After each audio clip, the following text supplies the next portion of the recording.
गरीब की उड़ान। एक छोटे से गांव में एक सकूबाई नाम की औरत रहती थी। उसका एक बेटा भी था, राकेश, जो कि पढ़ाई में बहुत होशियार था। सकूबाई के पति के गुजर जाने के बाद सारी जिम्मेदारियां सकूबाई के कंधों पर आ गई थी।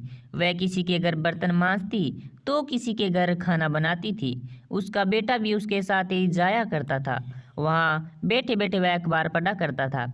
एक दिन जब वह अखबार पढ़ रहा था तो एक औरत आकर बोली, अरे राकेश, अखबार पढ़ने से तू कौन सा बड़ा अफसर बन जाएगा? जाकर अपनी माँ का हाथ बटा। राकेश बोला, मालकिन, मैं बड़ा अफसर बनना चाहता हूँ। हम किताबें नहीं खरीद सकते, इसलिए यह अखबार पढ़कर जानकारी प्राप्त कर रहा हूँ। मालकिन जोर जोर से हंसने लग गई। यह देखकर सकूबाई अपने बेटे को लेकर घर चली गई। उसके बाद उसने शादियों में रोटी बनाने का काम शुरू कर दिया।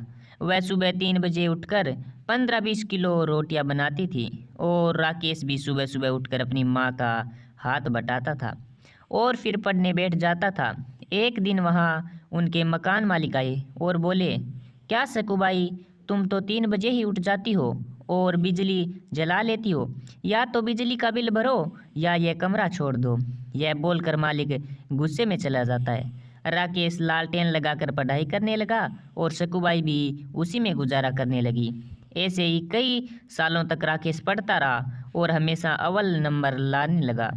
राकेश की लगन देखकर उसके गुरुजी ने उसे दिल्ली जाने की सलाह दी और खर्चा भी खुद उठाने की जिम्मेदारी ली। वह दिल्ली जाकर पढ़ाई करने लगा। एक दिन जब वह परीक्षा देने जा रहा होता है तब उसे एक गाड़ी टक्कर मार जाती है। उसके सर पे और बाएं हाथ पर चोट लग जाती है। वह दाएं हाथ से लिखने का निर्णय लेता है। वह अपने पूरे साल को बर्बाद होने से बचाकर परीक्षा देने के लिए निकलता है। वहां जाकर उसने परीक्षा दी और फिर बाद में अस्पताल जाकर अपना इलाज कराया। राजेश ने वहां भी अपनी पढ़ाई जारी रखी और इंटरव्यू दिया। इंटरव्यू देने के बाद वह अपने गांव वापस लौट जाता है। थोड़े दिन बाद उसकी मां अखबार खरीद कर लाती है और राकेश को अपना रिजल्ट देखने को कहती है।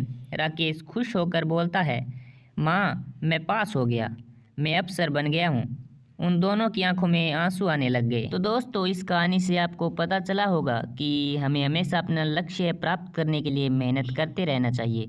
दुनिया चाहे हम पर हंसी उड़ाए, लेकिन हमें कभी हिम्मत नहीं हारनी चाहिए और हमेशा लक्ष्य पर ध्यान देकर जीत हासिल करनी होती है। दोस्तों, ये कहानी आपको कैसी लगी कमेंट करके ज़रूर बताइएगा। अच्छी लगी हो तो वीडियो को लाइक कर दीजिए और चैनल को भी सब्सक्राइब कर लीजिए।